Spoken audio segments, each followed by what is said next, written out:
My name is Ashley, and this is Let's Talk Dispatch. I do. You're gonna do it. Do it really well. And I believe the world needs more dispatchers. Around in the mud, blood, and beer. Years that I'm not working 4th of July. 4th of July. Hey, community policing, right? What about community dispatching? So on this show, with the help of my guests, we will educate, empower, and support the heroes behind the headset. Right. Hello, everybody. Welcome to another episode here on Let's Talk Dispatch with me, Ashley, the raspy dispatcher.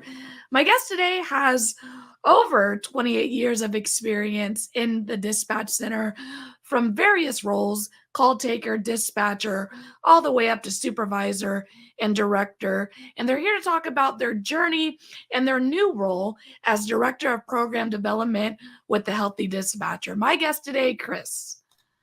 Hey, Kris. Ashley, what an honor it is to be here with you. Before we go any further, let me run these by you. All right, hit me. The guttural dispatcher, So, the growly dispatcher, the throaty dispatcher. One more, the croaky dispatcher. Just throwing those out there, just in case. Just throwing those out there. If you get tired of raspy, now you've got some other places to land. From me, you know, those might be used by some of my units, and I'm just not aware of it, So. I'm thrilled to be here, Ashley. Thanks for having me. Awesome. Thanks for being willing to come on the show. I don't think we've met in person just yet, but I feel like I've ran into Adam a bunch at these conferences, and we got a chance to be at the Be the Difference conference. So I'm sure you were around. I just don't think we crossed paths just yet in person. But you folks are doing awesome things, and it's fun that we're going to get to talk about your journey and your journey with the Healthy Dispatcher. Yeah, I'm super excited about it, Ashley. And, as we get started here, as I retired from my active role in a dispatch center, my dad was a school administrator for like 35 years. Mm-hmm. And when he left and retired, he was done with that industry. Like, he didn't want anything to do with it. He didn't have anything else. Like, now he runs flea market booths, which is great. I know some people want to put it all behind him, but I always felt like that was a real shame because my dad had such wisdom and experience to share with younger teachers, younger administrators. So for me, I always hoped that when I left 911 proper, I'd get the opportunity to share all the things I've been through and all the things I've learned. And man, what better way to do it than with Adam and the amazing company, the Healthy Dispatcher. I couldn't be more excited. Oh my gosh, so cool. Well, tell us a little bit about how you got into public safety and what that was like for you. Yeah, it's very similar probably to yours and everybody else's story. I just haven't met very many people who grew up, preparing themselves to work in 911. Almost everybody falls into it in some strange way or another, whether the job you're in isn't working out or whatever it is. So for me, as I got out of college in the very early 90s, I was an electronic media major. So I was going to get into media, and I did. I got into commercial radio for 3 years. I was a sports guy, and I did news, and I went on scene and did remotes and lots of play-by-play broadcasts and stuff like that. And the first year I was like, this is great. This is radio, man. I've made it. Now, never mind, I was making $8,000 a year and no benefits. I was commercial radio. This is it. So then year 2 came along, and I was hungry. I didn't have much food. I couldn't really afford it. Oftentimes during broadcast, you'd hear my stomach creeping up into the broadcast. And I may be only slightly exaggerating.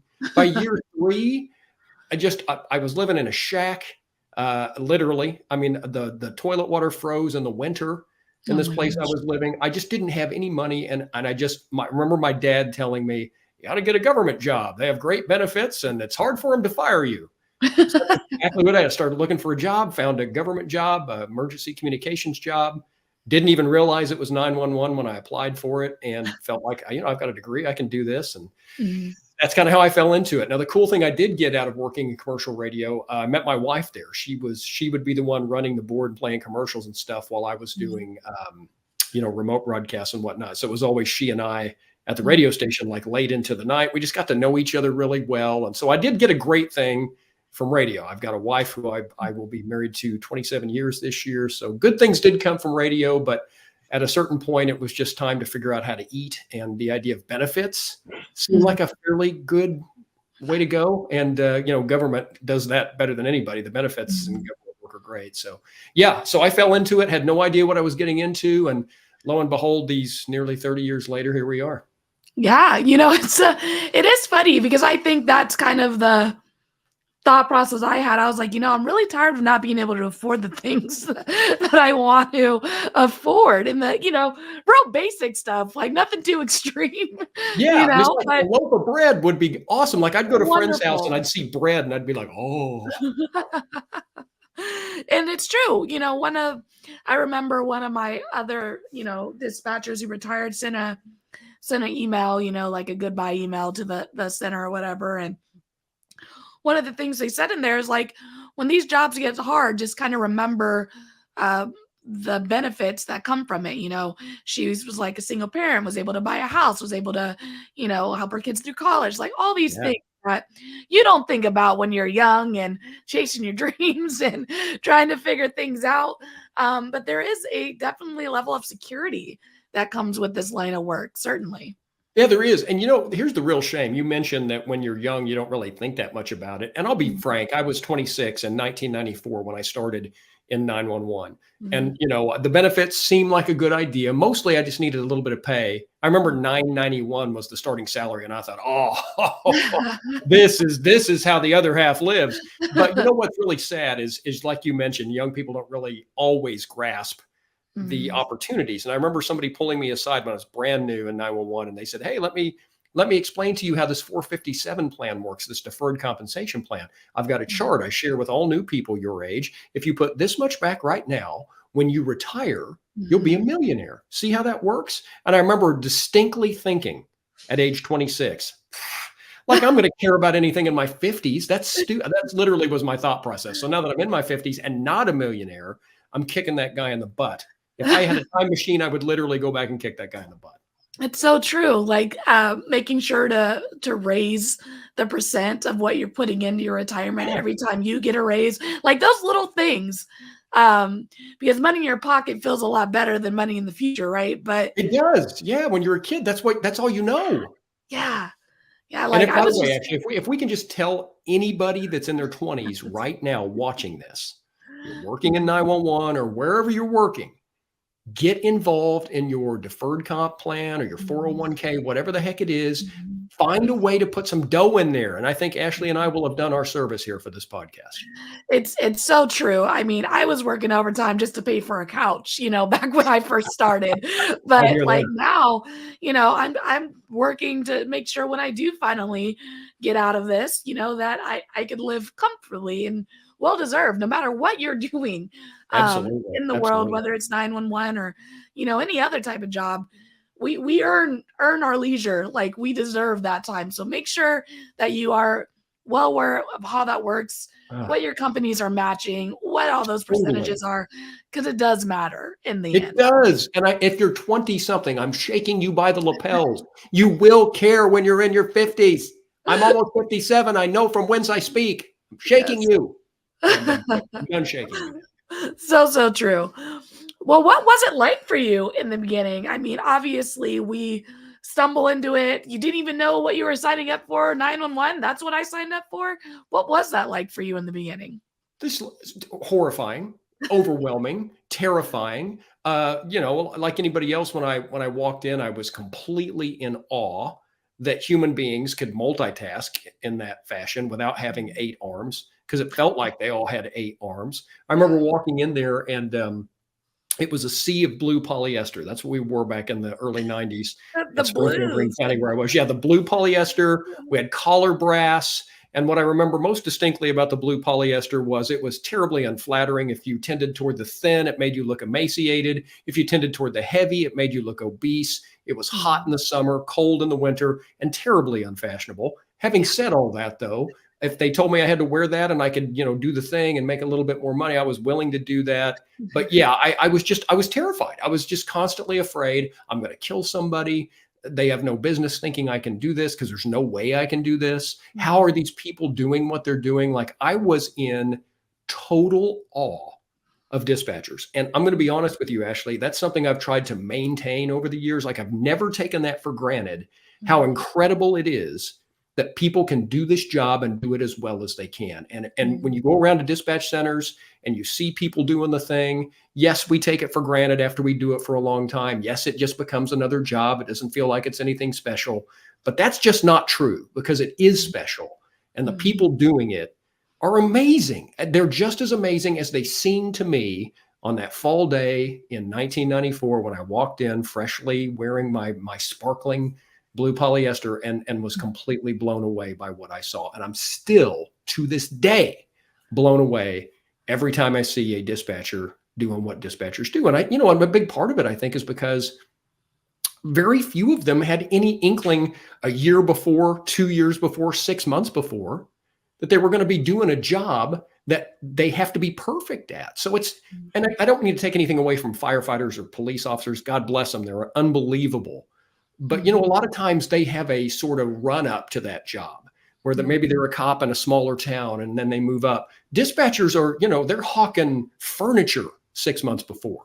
And then they're in a life or death job. Or I worked with a guy who was popping backs. He was a chiropractor 6 months before. And then the next thing you know, he's in a job where he cannot make a mistake and he's doing 57 things at once well. So I, biased though I am, as I know you are, feel like the people in our industry are extraordinary because they didn't normally always, maybe there were a few, but they didn't always have a ramp into the job. They just fell right into it. And now they're killing it. Not literally killing it.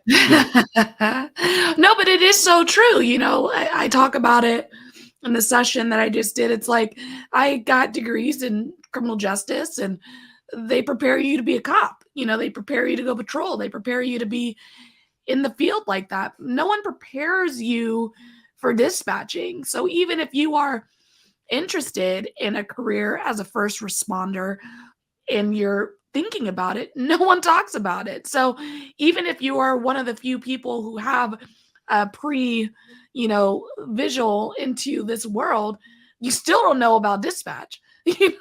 That's still not a relevant topic to most folks because we don't talk about it. It's not talked about enough. No, that's totally true. And that's one of the things I love about you and others getting this out there and being so forward with it and helping us to define this for people who don't know anything about it. I mean, when you think about it, there's not really any reason for you to consider 911 unless you ever have to call it. And we hope you don't ever have to call it. It's a funny business that we do that we hope people don't ever have to use.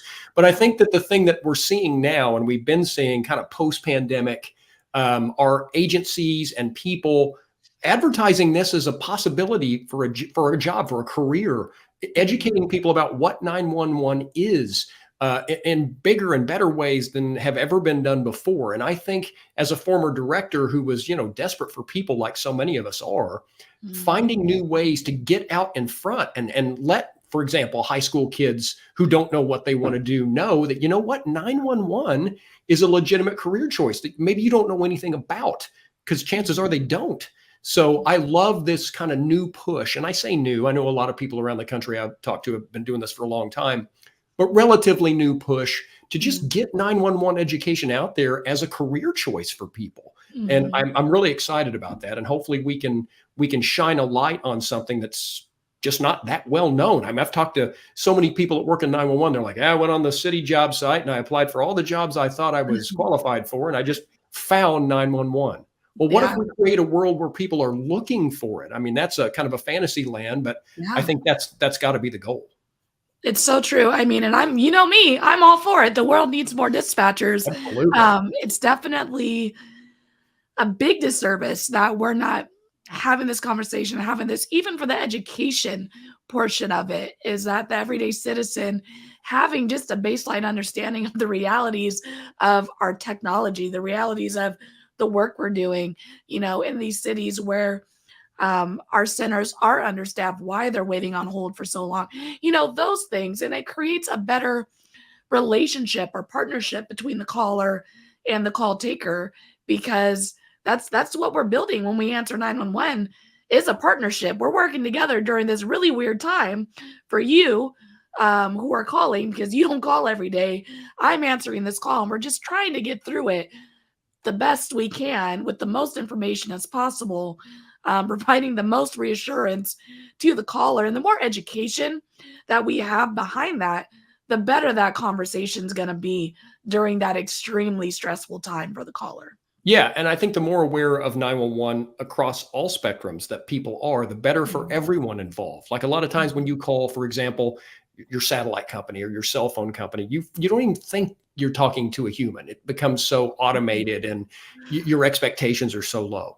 So in 911, it's not that hard to exceed, by the way, expectations that people have of government employees. But I worked for a city manager once that said your goal should always be to exceed that low bar. You can do that. So anytime we start to educate people about who we are, we're human beings doing a job, we're first responders. Yes, we are first responders. And it's a job that you can also do legitimately. And guess what? We need you. We're hiring. Never thought about it? Now's the time. Come sit in. Come attend some educational events. Maybe we can put on little clinics for people who are interested, or little classes for high school juniors and seniors to start to get them prepared. And we start opening up doors in a lot of different ways. And that's happening because of people like you, Ashley, and because of people who are so forward-thinking, directors and managers and others in dispatch centers across the country who are becoming proactive because they have to be. But also it's an evolution that we're seeing of 911 in that people are becoming much, much more aware of not only it, but the people behind it than ever before. It's great to see. It's really wonderful to watch and to be a part of. Do you remember any of your early calls or first calls for service when you were getting into this line of work? It's funny, and I think you'll identify with this. I think most people in our industry identify with this. When you are brand new, man, those first few months, you're going home and people are like, did you take any weird calls? And you've got this encyclopedic knowledge of every call you took. I took this one call and I took this other call. But then after you've done it for a year or 3 or 5, people are like, hey, what's the strangest call you've ever taken? And you're just like, I don't know. I don't know. I don't really know. I really don't know. Having said that, though, I do remember some of my very early calls, particularly my mistakes. Like I remember making awful mistakes. One mistake I made where I sent fire units to a church fire, but I put the wrong directional in the street. It was east instead of west. Didn't realize I'd done it.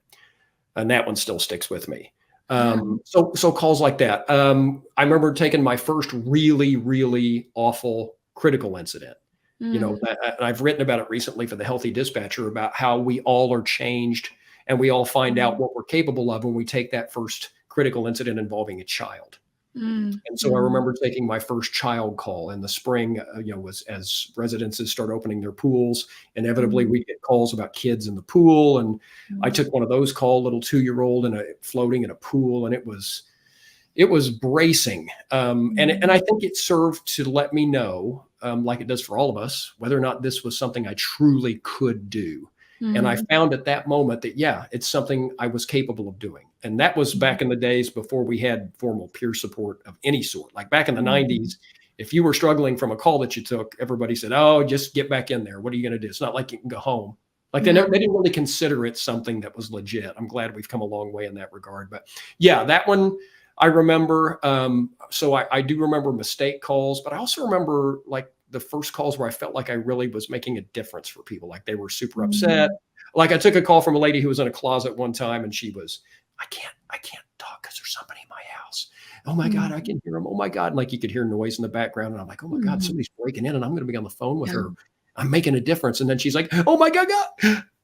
It's my son. He's home from college. Never mind. Thank you. And he hangs up. So I remember calls like that and just learning the ropes of what real emergencies are versus the silly ones. And after a period of time, though, they just all blur together like they do for all of us. They really do. And, I remember I had a call like that and it ended up being the little robot vacuums that were cleaning in the middle of the night. They could hear it downstairs, it was moving around, but it was a robot vacuum. Oh, that's great. That's fantastic. I had one like that. There was a guy on the roof and it was a raccoon. Yeah.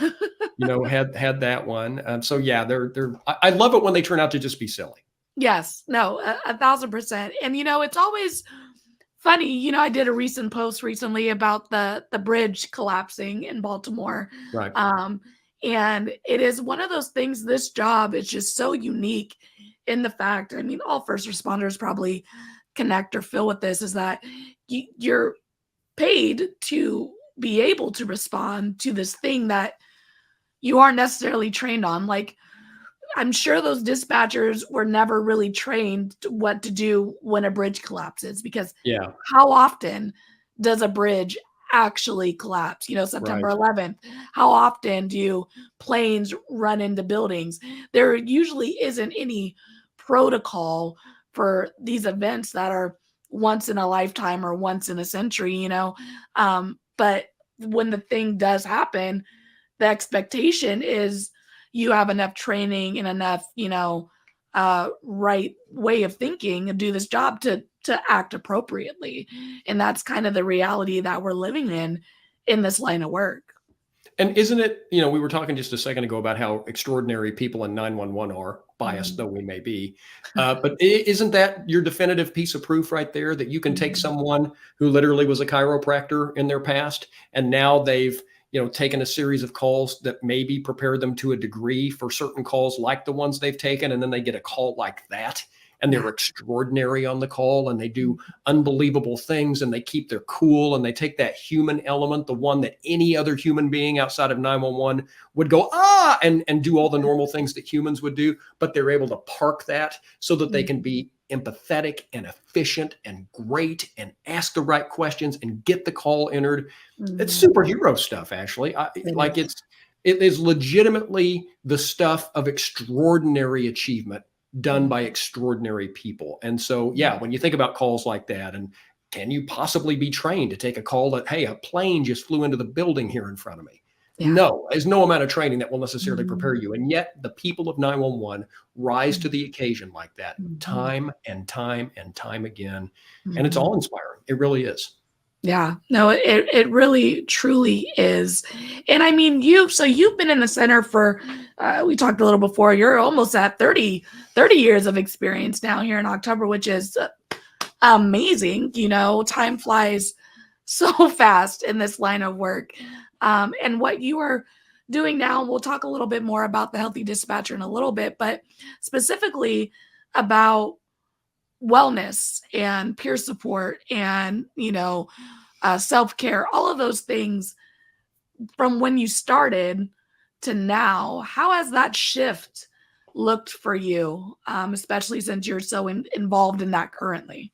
I'm really glad you asked that question, because one of the coolest things about doing something for a long period of time is not so much that at the end of it, you're so wise or so great. You've experienced a lot, but that doesn't make you any better or wiser than anybody else. But what it does do is serve to remind you of the seismic changes that have taken place. And nowhere in our industry, since I started in 1994 until now, have changes occurred more than in the wellness piece. When, again, in the 90s, there was no wellness for dispatchers. We certainly weren't considered first responders. We were absolutely administrative support for people who were on the scene. That's all we were, that we were treated that way. And we, to a degree, accepted that that's who we were. And there was no help for us. There was no belief that we suffered from critical incident stress in 911. How could you? You're just taking the call. That's nothing. We're out on the scene. You're not out on the scene. Sadly, that line of thinking pervades in some circles to this day. Having said that, though, it became obviously recognized that, you know what? Yes, when you hear a mother suffering from absolutely raw anguish at seeing her child not breathing, or when you talk to an elderly woman whose husband of 70 years is laying deceased beside her, you feel that, and it affects you just like it does if you're on the scene. Yes, we are trained to put it aside. Yes, we are trained to be emotionless. But so many times, Ashley, as you have, I'm sure, I would see a steely dispatcher take that call, hang up, and then their head would fall, and they would feel the emotions that everybody feels, that every normal human feels. So to see peer support and the understanding and recognition of critical incident stress in 911 begin to move forward in the 2000s,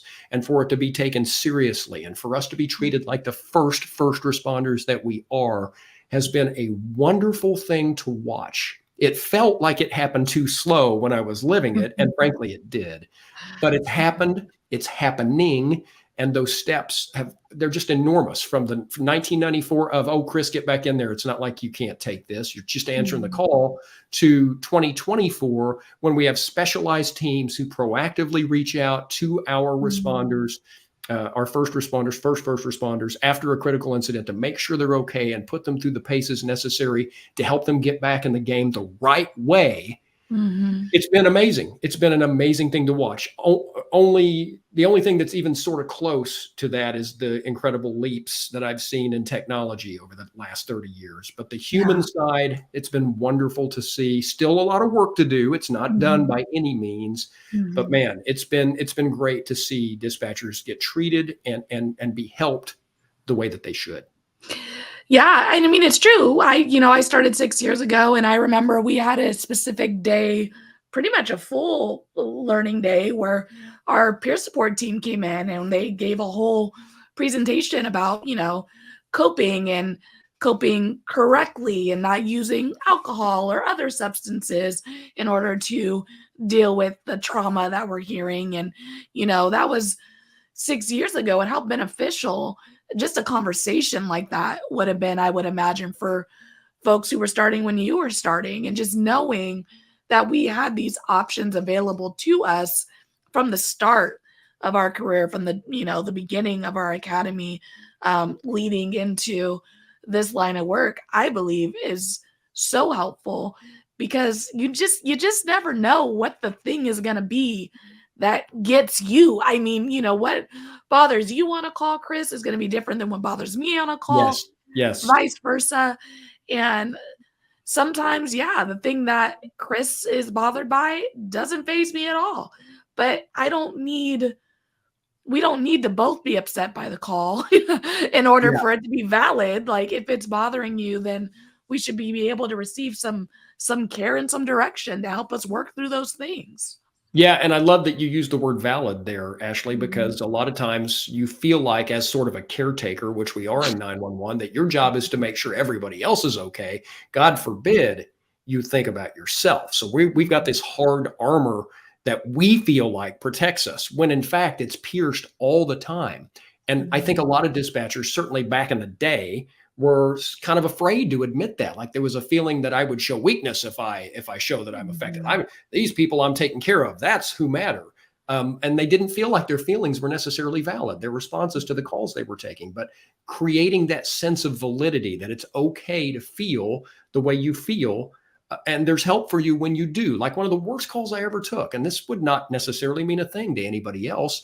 I'd gotten my wife a basset hound named Bernadette, went for her 21st birthday, and she was our daughter. That dog was our daughter for years. We doted over her, and even though her feet smelled like wet Fritos, we loved that dog, long ears and all. Well, she passed away. She was 12 years old, and we were just devastated by it. I go back to work. Just a couple weeks, I went to work right after, but a couple weeks after going back to work, an officer keyed up on the radio while I was dispatching, and I could hear a dog screaming in the background. And the officer says, "Can you get animal control out here? I've got a basset hound that's been hit." And Ashley, I couldn't get my breath. Like, I couldn't form a word. I had to get somebody, and I was a seasoned ice in my veins dispatcher at this point. I had to get somebody to come sit down for me and go gather myself. And the atmosphere in my center at that point was accepting of that. Like, it's okay. And you need to talk to peers. And it was so wonderful to have that. They didn't make me feel smaller or weird or less than, because that was my critical incident at the time. So I love the word valid in that, because it's key that we treat every reaction to everything we are feeling in our centers as valid, and then deal with it. Exactly. The level of support, I think, just continues to rise. The level of awareness continues to rise with, stuff like Let's Talk Dispatch, stuff like the Healthy Dispatcher. All of this just continues to create atmospheres, letting folks know, like, we feel the things, we, need the support as well. And it allows people to be people in these centers. And I know a lot of times, dispatchers, we're in this really weird line of work where I think that is a little different than our officers and our patrols and our part of that. If they don't come to work, they can kind of fill in the gap. Someone else can work their beat. Someone else can pull a little extra paper. Well, they can run a beat short if they need to. They can run a beat short if they need to. If I call out, someone else's day is ruined because they got to come in. Like, it's a little different in that aspect. So we, I think, have a lot of times guilt when it comes to taking care of ourselves, when even if we're like legitimately sick, or we need a mental health day, or something's going on that we can't be at work, there is a hesitation. I still have it, and I think I'm a very empowered person in regards to taking my time. I believe in it. I advocate for it. That's what it's there for. But I do acknowledge the fact that it's a very unique setup we have with our scheduling and our 24-hour support, and someone needs to be in these seats that's different than our patrol counterparts, that cause us to sometimes put ourselves physically on the back burner because we don't want to ruin someone else's time off. We don't want to short our center. We don't want to put that stress on someone to fill our shift.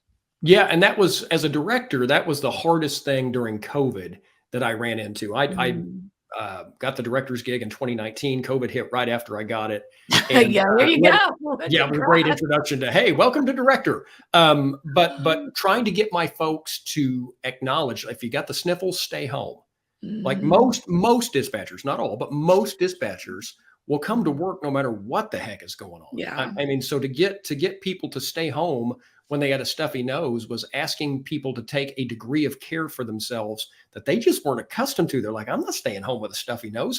Somebody's vacation is going to get canceled. So they were really, ramped up in that whole, I've got to be in my seat, most of them, or somebody's going to pay for it. So getting people to just truthfully say, I'm not feeling great, I better stay home during COVID. That was the hardest part in our center, was getting these tough as nails dispatchers to take a little better care of themselves, like they needed to, or we were all going to be sick. So it was quite a thing. That's a whole nother podcast. Oh, it's true. It is. And it's like you call and you're like, even like COVID specifically, you're testing positive. And you're like, what do you mean I have to be out for like 10 days? Like that's insane. Like that's wild. And there is just a degree of like, sometimes you gotta take the time. You gotta take care of yourself so we can continue to take care of others, of course. Yep, absolutely. So tell us about the Healthy Dispatcher. How did this all come about? How did you get involved in it, and what you folks are doing with it? Man, I am so happy to talk about the Healthy Dispatcher. And first and foremost, if anybody that's watching this in all likelihood has either had a class with Adam Tim, knows who Adam Tim is. Adam is the founder of the Healthy Dispatcher. The story of how Adam founded this company is one for the movies. The guy is a dyed-in-the-wool entrepreneur who has put a focus on a career in his passion. And so when I retired, the opportunity arose to get to come to work with Adam. And I can't tell you what an absolute thrill it is to get to be a part of this incredible company. And so what we do is you may see us at conferences. Adam and I are often at conferences teaching, but we also come out to your center and we will teach classes of all sorts and just try to share the experiences that we've had. We've talked about my experience. Adam was a 10-year Los Angeles police dispatcher, really interesting experience there. And we just get the opportunity to get out into these centers and conferences and out with these dispatchers and share our experience, share our thoughts, and just try to help where help is needed. And it is just an empowering, amazing job for an absolutely amazing company. Now, I will say, because I'm friendly with virtually everyone, that there are a lot of great companies that are servicing dispatch centers in various ways, whether it's training or what have you. Some great folks out here doing some great work. But to get the opportunity to work with somebody like Adam for a company like the Healthy Dispatcher is an honor that if you would have told me about it 5 years ago, I would have laughed at you. I would have said there's no possible way that's going to happen. But I am a longtime college public speaking teacher who has been out teaching and presenting for years. And to get the opportunity to put skills to work that absolutely are my favorite things in the world to do with my very favorite people in the world, dispatchers, with my very favorite company in the world, the Healthy Dispatcher, and Adam Tim, is a thrill among thrills. I just love it. And as a registered yoga instructor, I even at times get to teach yoga at conferences and stuff like that under the Healthy Dispatcher banner, which is also a real treat. So yeah, the timing was just such that the opportunity arose right at the time I was leaving the city. I knew I wanted to continue my career in 911, if not in the center, certainly on the periphery, and to get to do it in this way is endlessly endlessly rewarding. Isn't it great when like the things we're passionate about kind of combine with 911 and just finds a way to impact people, the way it impacted us? It's such a wonderful thing to witness, watching folks create things that impact this specific niche and community is always, always wonderful to watch and support. Oh, it's everything. And again, it's virtually my entire adult life. I've been a dispatcher, save for those few years as a baby adult when I was working in commercial radio, but it's in my blood. And if you do this job for any length of time, and I'm talking 2, 3, 4 years, it gets in your blood. Like I talk to people all the time who left dispatch careers after just a few years and they've never stopped thinking about it. It's never stopped impacting who they are and how they think of the world. Oftentimes they still eat super fast just because they learned to do that at the console, and that's not something you ever stop doing. It just gets inside you. And I was fortunate enough to work with really supportive, wonderful people over the years, by and large, who helped me realize that not only was this a worthwhile career that I could be good at, but that it really meant something. I've never lost track of that. And so sharing that passion with dispatchers, with the Healthy Dispatcher, it's everything. I get a chance to record. We do a weekly Healthy Dispatcher THD training minute. We publish those every week, and that's something I do for the company.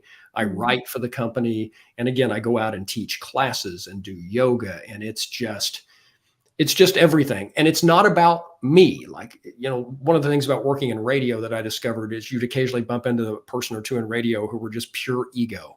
And you could tell the only reason they were in radio is because they wanted people to hear their voice. Well, the cool thing about working with a Healthy Dispatcher is it's not about ego. It's about taking what we know, what we've learned, and our experiences, and trying to continue to help with them. And and it works. And we all need the help in our dispatch centers. We all need to talk to people who've been through it and can help us think of things in new ways or bounce ideas off of. So yeah, it's super exciting. I tell Adam all the time that I'm thrilled to be working with him, and he's become like a brother to me. He's a wonderful, wonderful guy. Quick funny story about Adam. I first met him a few years ago when I was working at 911 and no thought about working with him. And I just briefly met him and shook his hand, and I went back to my dispatch center. I said, "Man, that guy's a douche." And they were like, "Really? Like how so?" And I said, "I can just tell he's a douche. I can just tell. All full of himself. I can just tell." Which that whole judgment of Adam after a brief few minutes had everything to do with my insecurities and nothing to do with who he is. And I've told him this story, by the way, and he gets a kick out of it. And I've gotten to know Adam. Here's what you find out. And many of you who know Adam already know this. He is confident, but extraordinarily humble. He is driven and dedicated to the betterment of this industry, period. End of story. That is what it's about. And he's so genuine, and it's so infectious to be around him and be a part of that and get to share in his passion, even though initially I thought he was a douche. He is not a douche. I was a douche for thinking he was a douche without even getting to know him. But yeah, so he's a great dude. It's a great company, and it's a wonderful, wonderful opportunity to take all these years of worthless knowledge that are swimming around in my head and use them for good going forward. And I don't plan to stop. And I told Adam this when he hired me. I said, you've hired a senior citizen here, pal, and I don't plan to stop doing this anytime soon. So he's going to be ready to tend to my needs as I age. He knows this. That's excellent. Well, you guys are putting out some great stuff, and like you said, it is all about the betterment of the industry. All of these conversations we're having, all of these sessions we're having, that's a wonderful part about dispatch conferences where we tend to cross paths is people sharing their experiences and being able to learn from one another in order to better their centers that they're currently working in.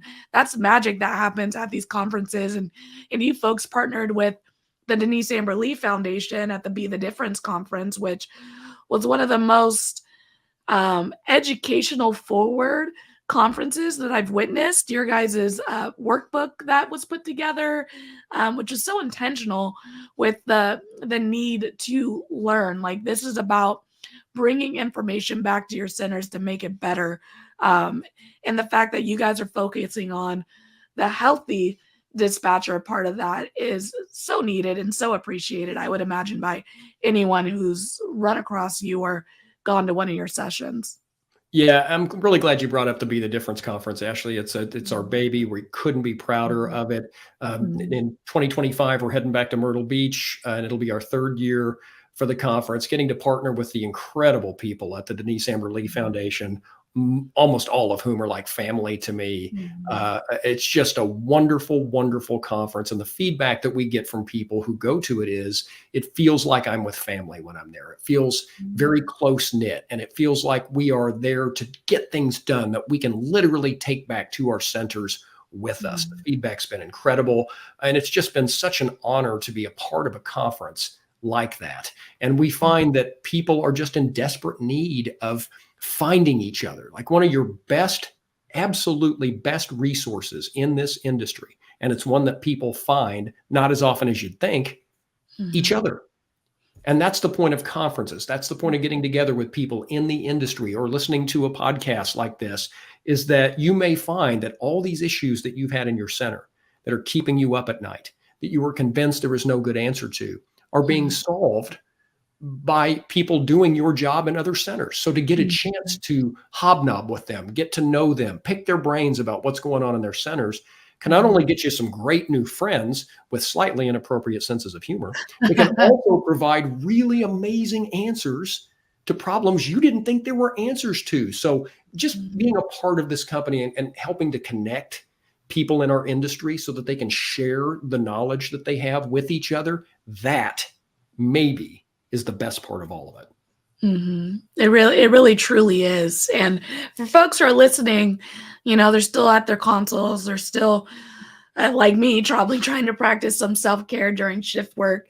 Is there any tidbit or advice or something small that you can give to folks that maybe you've learned from your yoga practice or any other wellness stuff that you folks are putting on that they can implement at their console to just kind of help them throughout a shift? Yeah, a couple things come to mind, Ashley. I appreciate you asking that question. Number one, breathe. Learn how to take a second and breathe. Take big, deep breaths in, close your eyes for a second, let the breath go. One of the things that we teach in yoga is that every time we take a breath, we focus that breath into stress, whether it's a physical stress or a mental stress. So I tell people, when you take a breath and you close your eyes, you don't have to have much time or be up from your console. Focus that breath either into the stress that you're going through with the job. Maybe you've got a sore back, whatever it is. Focus that breath into that stress. And as you let that breath go, let the stress go with it. And I know that sounds super new agey and super unhelpful to those who don't practice it, but breath practice into stress can make a huge difference. So I really teach a lot of that in my yoga practice, and I encourage dispatchers to learn how to breathe. And I would also suggest to let go of the things that you've done before. Like a lot of times dispatchers, and I know I was guilty of this, get caught up in the call before or the mistake that they made yesterday or whatever it was that came before. I'm a big football fan, although I'm a Denver Broncos fan, so it can be debated as to whether or not it's actual football at this point. And I saw a cornerback, and a cornerback, if you're not familiar, those are the guys that guard wide receivers. They try to keep them from catching the ball. The wide receiver knows where the ball is going to be, so most of the time they win that matchup. And even the best cornerbacks will tell you, if you get caught up on the catch that you blew before, they're going to burn you again the next time. So I try to tell dispatchers, think in terms of a cornerback in the NFL. You're going to have moments that don't go like you want them to, or maybe you make a mistake that's eating you up. Learn how to A, own it so you can get better from it. But most importantly, B, put it behind you and focus on what's in front of you. A trainer told me once, hey, Kris, you could be the best dispatcher in the world for 6 years, but you're only as good as that next 911 call you take, that next perimeter you set up on the radio, or the next response you have to an officer that's in trouble on the radio. Doesn't matter what you did yesterday, matters what you did today. So I always tell dispatchers, I always coach them, let go of the bad stuff, focus on now. That's such great advice. I mean, it really truly is, because you're going to have the hundreds of calls in between, depending on what kind of center you work at, between the last mistake and what you're doing currently. So you definitely got to pick up and move forward for sure. I mean, you're going to make mistakes. I always tell people too, I'm a baseball fan. Ted Williams was a great hitter, perhaps the greatest hitter in the history of baseball. He hit 400. So in baseball terms, if you're not a baseball fan, if you hit 300, you're a Hall of Famer. If you hit 400, you're like not human. Yeah. And even then, 400 means you are failing 6 out of 10 times. So when you take 100 calls, 500 calls, 1,000 calls, as many of our veteran dispatchers have, there are going to be errors. There just are. And I know we hold ourselves in 911 to an outrageously high bar. I'm glad that we do. We need to, but it can take its toll. And one of the tolls that it takes is not allowing us to be okay with learning from the occasional mistakes that we are going to make. They're going to happen. That's not the goal. We don't want them to, but they're going to. So figuring out a way to own them, learn from them, because you can learn a lot more from the mistakes than you can from the good stuff, and then put them behind us and move forward. That is a huge, huge element to a lasting, long career in 911. 1,000%. If folks want to reach out to the Healthy Dispatcher, catch a class, bring you guys out to a center, how do they get in contact with you? Well, they can reach out to info@thehealthydispatcher.com. It's info@thehealthydispatcher.com and inquire about what they would like. They can also come to our webpage, thehealthydispatcher.com. Follow us on all socials at The Healthy Dispatcher. On our webpage, you'll find classes that we offer. You can reach out to us. Let us know what it is that you're looking for. We love coming out to centers to teach. I've already had some really awesome experiences this year across the country. We have many more to come. Adam and I will be at the Navigator Conference coming up. We'll be at the Texas Public Safety Conference together coming up. So we get a chance, as we're kind of hopscotching across the country and missing each other, we're going to get a chance to work together here coming up. So we're really excited about that. And we've got some other gigs as well. But if you'd like us to come out to your center, we've got some great classes that we offer. We would really love to come out and see you. Reach out to us, info@thehealthydispatcher.com. We'd love to hear from you. We'd love to come see you. Awesome. And I'll include all that in the description of the video as well, or the episode. So don't worry too much about having to write all that down. But thehealthydispatcher.com, it's pretty easy to remember. And I'm sure you can find all that contact information on there as well. Well, Kris, as we start to wrap it up, the last question that I tend to ask everybody is, what advice would you give someone who's considering a career as a dispatcher? Well, first of all, I thank you, Ashley, for having me. And for dispatchers, I first and foremost tip my cap to you. And I would ask you, as you go forward in your career, and hopefully you go forward in the career, because it's very much worth doing, even though at times, especially early on, it feels like we're asking you to do the impossible. You'll do it, but learn to give yourself a little bit of grace, because you're doing a brutally difficult job that, to be frank, most people cannot do. They can't.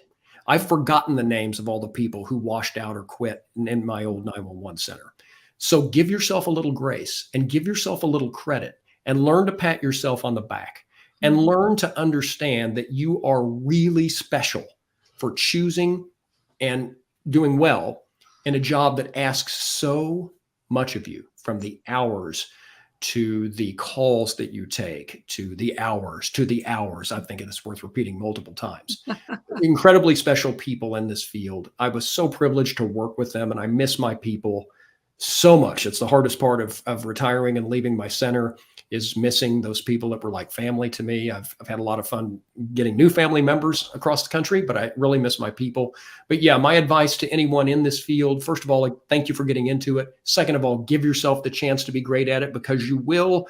And lastly, give yourself a little grace as you go forward. It's okay that you make the occasional mistake. You aren't perfect, even though you're darn close to it. And what you do is pretty darn special. And I hope you get a second or two along the road to step back and realize that. Awesome. Such great advice. Kris, thank you so much for coming on, sharing your journey, telling the world about the Healthy Dispatcher. And I really do appreciate it. Ashley, the pleasure was 1,000% mine. And again, I thank you so much for doing what you do to help people know a little bit more about this job, this crazy career field that we're all in. I know it's making a difference for people. I know it's helping dispatchers feel much more seen, and hopefully it'll open the door for others to perhaps explore a career in a field that desperately needs them. Awesome. Well, again, Kris, thank you, and I'll be right back with you. All right, everybody, that was another amazing episode here on Let's Talk Dispatch with the Healthy Dispatcher with Kris. Thank you so much for coming out, sharing your journey, sharing the awesome work that you folks are doing at the Healthy Dispatcher. Again, check out thehealthydispatcher.com. We love talking to any company that's doing good work for dispatchers specifically and first responders in general, because we need more dispatchers and we need folks who are currently in these seats to be supported, to know they're not alone, and to have tools to practice self-care. So if you haven't checked them out, make sure to follow them on all their socials, check out their website. And of course, until next time, stay raspy, everybody. Thank you for listening to Let's Talk Dispatch podcast. Don't forget to hit that subscribe button. You can find us wherever you listen to podcasts, including Apple Podcasts and Spotify. If you're interested in becoming a guest on the show, or maybe even submitting your own story, you can do all that and more at theraspydispatcher.com. Until next time, stay raspy.